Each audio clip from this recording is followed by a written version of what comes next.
Hi, this is value update YouTube channel.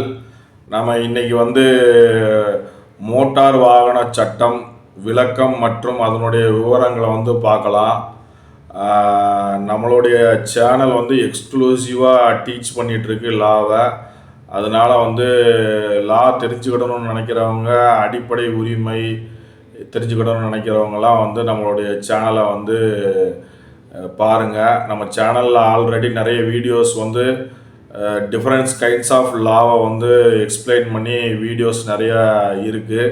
எல்லா வீடியோவையும் பாருங்கள், ஸ்கிப் பண்ணாதீங்க. ஸ்டார்டிங்கில் லாஸ்ட் வரைக்கும் பார்த்தா தான் அதோட சட்டத்துடைய சாராம்சங்கள் உங்களுக்கு தெரியும். அதனால் லா தெரியணும் அப்படின்னு நினைக்கிறவங்க நம்ம வீடியோவை பாருங்கள், சப்ஸ்கிரைப் பண்ணுங்கள், ஷேர் பண்ணுங்கள், லைக் பண்ணுங்கள், உங்களுக்கு ஃப்ரெண்ட்ஸுக்கு ரெக்கமெண்ட் பண்ணுங்கள். லா எல்லாமே தெரிஞ்சுக்கலாம். நம்ம எக்ஸ்க்ளூசிவாக இந்த வேல்யூ அப்டேட்ஸ் சேனலில் நம்ம லாவை எக்ஸ்பிளைன் பண்ணிகிட்ருக்கோம், டீச் பண்ணிகிட்ருக்கோம், எஜுகேட் பண்ணிகிட்ருக்கோம். இன்றைக்கி மோட்டார் வாகன சட்டம் விளக்கம் மற்றும் அதன் சிறு குறிப்புகளை நம்ம சொல்ல போகிறோம். மோட்டார் வாகன சட்டம் விபத்து சம்பந்தமாக நடக்கிறது இருக்குது. அதுபோக மோட்டார் வாகனம் வாங்கிறது விற்கிறத பற்றி நம்ம சொல்ல போகிறோம். சட்டத்தில் ஒரு மோட்டார் வாகனம் அப்படின்னா இரு டயர் கொண்ட வாகனம் இருக்குது, 3 டயர் கொண்ட வாகனம் இருக்குது, 4 சக்கர வாகனம் இருக்குது. எல்லாமே மோட்டார் வாகனத்தில் தான் வரும். அதாவது மோட்டாரில் இயங்குகிற எல்லாமே மோட்டார் வாகன சட்டத்தில் தான் வரும்.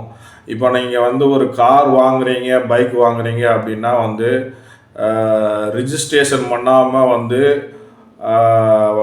பைக்கை ஷோரூம்லேருந்து வெளியே எடுத்து ஓட்டக்கூடாது அப்படிங்கிறது ஒரு சட்டம். இதை தெரிஞ்சுக்கோங்க. நிறைய பேர் ரிஜிஸ்ட்ரேஷன் ஆகாமையே வெளியே ஓட்டிகிட்டு இருந்தாங்க. ஆனால் இப்போது டெம்பரரி ரிஜிஸ்ட்ரேஷன் கொடுக்குறாங்க. கொடுத்து அதுக்கப்புறம் தான் ஷோரூம்லேயே டெலிவரி கொடுக்குறாங்க. ஆனால் அதையும் மீறி சிலர் கேட்குறவங்க இருக்கிறாங்க. முன்னாடிலாம் அப்படி இல்லை, ரிஜிஸ்ட்ரேஷன் பண்ணாமல் கொடுத்துட்டு இருந்தாங்க. அது இப்போ குறைஞ்சி போச்சு. நம்பர் 1 இது. அதுக்கப்புறம் பார்த்தீங்க அப்படின்னா ஒரு வாகனத்தில் முக்கியமான இது இன்சூரன்ஸ் அப்படின்னு சொல்கிறது. இன்சூரன்ஸ் போடாமல் வாகனம் ஓட்டுவது மிகவும் தவறானது. எனக்கு தெரிஞ்சு கிட்டத்தட்ட 50% வண்டி இந்தியாவில் இன்சூரன்ஸ் இல்லாமல் தான் ஓடிட்டுருக்கு. அதனுடைய பாதிப்பு மிகவும் கடுமையாக இருக்கும். உங்களுடைய வண்டியை நீங்கள் இயக்கும்போது யார் மேலேயாவது இடிச்சிட்டிங்கன்னா அவங்க காயம்பட்டாலோ இல்லை படுகாயம்பட்டாலோ இல்லை மரணித்து விட்டாலோ இன்சூரன்ஸ் இல்லை, எஃப்ஐஆர் போட்டு கேஸை கோர்ட்டுக்கு கொண்டு போகிறாங்க அப்படின்னா கோர்ட் வழக்கு தொடர்ந்தாங்க, காம்பன்சேஷன் கொடுக்க சொல்லியிருக்காங்க. அதாவது சாதாரண காயத்துக்கு ஒரு 10 லட்சம் கேட்குறாங்க. மிக கனமான காயங்களுக்கு 25 லட்சத்துக்கு கேட்குறாங்க. காயமடைந்தவர்கள் இறந்து போயிட்டாங்க அப்படின்னா அவங்களுடைய லீகல் கேர்ஸ் வழக்கு பதிவு செஞ்சு 1 கோடி ரூபா கேட்குறாங்க. அப்படின்னா நீங்கள் இன்சூரன்ஸ் பே பண்ணாமல், இன்சூரன்ஸே இல்லாமல் வண்டி ஓட்டுனீங்க அப்படின்னா அந்த வழக்கில் இறந்து போயிட்டாரு அப்படிங்கிற ஒரு வழக்கு வருது உங்கள் மேலேன்னா 1 கோடி ரூபா பணம் கட்ட சொல்லிட்டாங்கன்னா நீங்கள் தான் அந்த பணத்தை கட்டணும். ஆனால் நீங்கள் இன்சூரன்ஸ், தேர்ட் பார்ட்டி இன்சூரன்ஸ் எடுத்துருந்தீங்கன்னா அதை இன்சூரன்ஸ் பே பண்ணிடும். அதனால் எனக்கு தெரிஞ்ச 50% இந்தியாவில் இன்சூரன்ஸ் இல்லாமல் ஓட்டுறது தாங்க. இது மிகப்பெரிய தப்பு.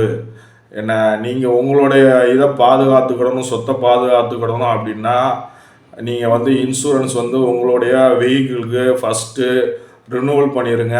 அது ரொம்ப முக்கியமானது. அப்புறம் இதில் இன்னொரு விஷயம் என்ன அப்படின்னு பார்த்தீங்கன்னா, வாகனம் வாங்குகிறாங்க, அதை விற்கிறாங்க. விற்கும்போது இப்போது எல்லாமே கம்பெனிஸும் வாங்குகிறாங்க, சாதாரண ஒரு மனிதர்கிட்டையும் விற்கிறாங்க. என்ன, இதில் என்னென்னா கம்பெனி கையெழுத்து வாங்கிட்டு போயிடுறாங்க, வாகனத்தை விற்றுடுறாங்க, வாங்கி அதை பணத்தை வாங்கிக்கிறாங்க. ஆனால் ஆர்சி மாறிச்சா, இன்சூரன்ஸ் அதுக்கு இப்போ போடப்பட்டுதா அப்படிங்கிறது நமக்கு தெரியாது. ஏன்னா அது யார்கிட்ட விற்றாலுமே.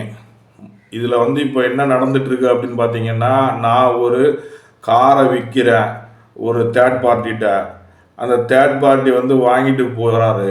வாங்கிட்டு போய் அவர் விலை கூட வச்சு விற்றுருவார். ஏன்னா எல்லோரும் பணத்தை வாங்கிட்டு கொடுத்துட்றாங்க. ஆர்சி மாற்றுறது இல்லை.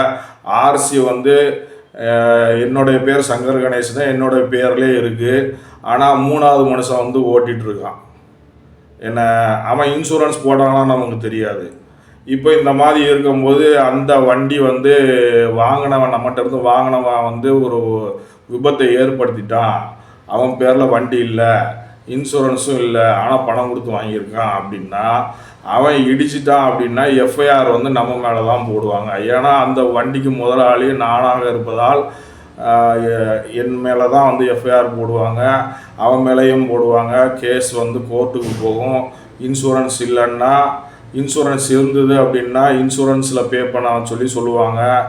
கோர்ட்டில் ஆர்டர் போடுவாங்க. இன்சூரன்ஸ் இல்லை அப்படின்னா திருப்பி அதே பிரச்சனை தான் வரும். உங்களுக்கு வந்து காம்பன்சேஷன் கோர்ட் என்ன போடுதோ அதை வந்து ஓட்டுனவனும் ஓட்டுன உரிமையாளரும் வந்து பே பண்ணணும் அப்படிங்கிறது தான் வந்து கட்டாயம். இது எதுக்கு சொல்கிறேன் அப்படின்னா, நீங்கள் ஒரு வண்டி விற்கும்போது அந்த வண்டி விற்கிற கையோடு வந்து நீங்கள் வந்து ஆர்சியை வந்து சேஞ்ச் பண்ணிடுங்க. ரிஜிஸ்ட்ரேஷன் சர்டிஃபிகேட்டை வந்து சேஞ்ச் பண்ணிடுங்க. சேஞ்ச் பண்ணிட்டீங்க அப்படின்னா கவலை கிடையாது. நீங்கள் சேஞ்ச் பண்ணலை அப்படின்னா அது உங்கள் பேரில் தான் ஓடிட்டுருக்கும். இங்கே ஓடலாம், இல்லை இங்கேருந்து ஹைதராபாத்துக்கு ஓடலாம், எங்கேயும் போய் ஓடலாம் இந்தியாவுள்ள. என்ன அதனால் வந்து பிரச்சனைகள் வந்துடும்.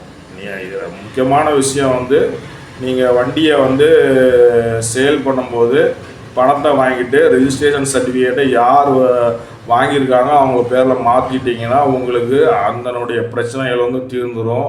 நீங்கள் கவலைப்பட தேவையில்லை. ஆனால் நீங்கள் மாற்றலை, வண்டியை கொடுத்துட்டு பணத்தை வாங்கிட்டீங்க அப்படின்னா, நாளைக்கு அதில் ஆக்சிடெண்ட் ஏதாவது ஆயிடுச்சு அப்படின்னா உங்கள் பேரில் தான் வண்டி இருக்கும். கேஸ் உங்கள் மேலே தான் ஃபைல் பண்ணப்படும். கோர்ட்டுக்கு போகும். காம்பன்சேஷன் கொடுக்க சொல்லுவாங்க.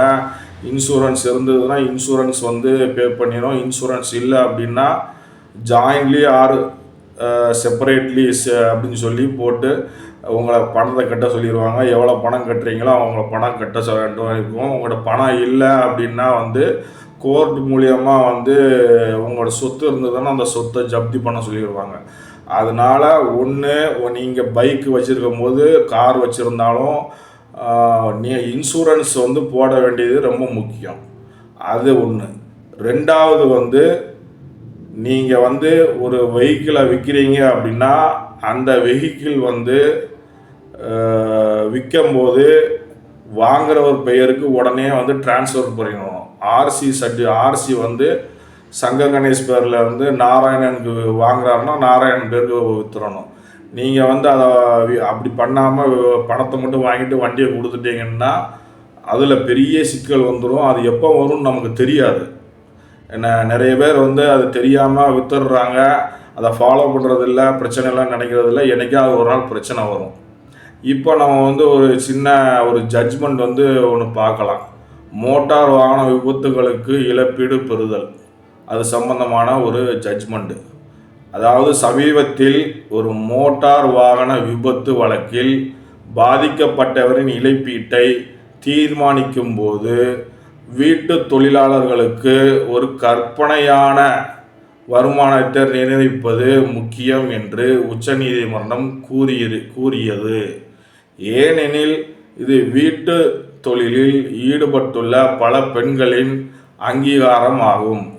வீட்டு வேலை செய்பவர்களுக்கு ஒரு கற்பனையான வருமானத்தை நிர்ணயிப்பது அவர்களின் செயல்பாடுகள் உண்மையின் குடும்பத்தின் பொருளாதார நிலைக்கு நாட்டின் பொருளாதாரத்திற்கும் பங்களிக்கிறது என்று கருத்தை ஏற்றுக்கொள்கிறது என்று நீதிமன்றம் கூறியது.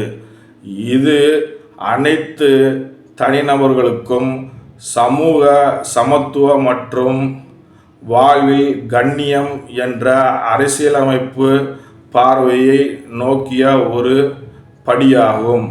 இது எதுக்காக அப்படி சொல்கிறாங்க அப்படின்னா, ஒரு வழக்கு இருக்குது, ஒருத்தர் இறந்து போயிடுறாருன்னா அந்த வழக்கில் காம்பன்சேஷன் வந்து கேட்குறாங்க அப்படின்னா, அந்த ஆக்சிடெண்ட்டில் இறந்து போனவர் காம்பன்சேஷன் கேட்குறாங்க அப்படின்னா அவரோட வயசை வந்து நீதிமன்றம் அப்சர்வ் பண்ணும், அவருடைய பேக்ரவுண்டோட கெப்பாசிட்டியை அப்சர்வ் பண்ணும். அப்புறம் அவர் வந்து ஒரு 25 வயது நபராக இருக்கார், 3 லட்ச ரூபா சம்பளம் வாங்குறாருன்னா அந்த இதை அப்சர்வ் பண்ணும். அவர் நிறைய சம்பளம் வாங்கினா நிறைய காம்பன்சேஷன் வந்து ஆர்டர் போடுவாங்க கோர்ட்டில்.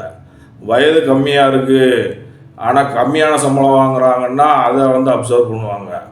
ஏன்னா அதனால் வந்து வீட்டு வேலை செய்பவர்களுக்கு வந்து எதையும் தாக்கல் செய்ய முடியாது வருமான சம்பந்தமாக. அப்படிங்கிறதுனால வந்து அந்த ப்ரிசம்ஷன் அடிப்படையில் வந்து ஒரு பங்களிப்பு வந்து வீட்டு வேலை சார்பவர்களுக்கு பல பங்களிப்பு இருக்குது. அப்படிங்கிறதுனால அதை ப்ரிசம்ஷன் சொல்லுவாங்க. ஒரு யூகத்தில் அடிப்படையில் வந்து நீதிமன்றம் வந்து ஒரு நல்ல ஒரு காம்பன்சேஷனை வந்து கொடுக்கணும் விபத்து வழக்கில் அப்படின்னு சொல்லி உச்சநீதிமன்றம் வந்து சொல்லுது.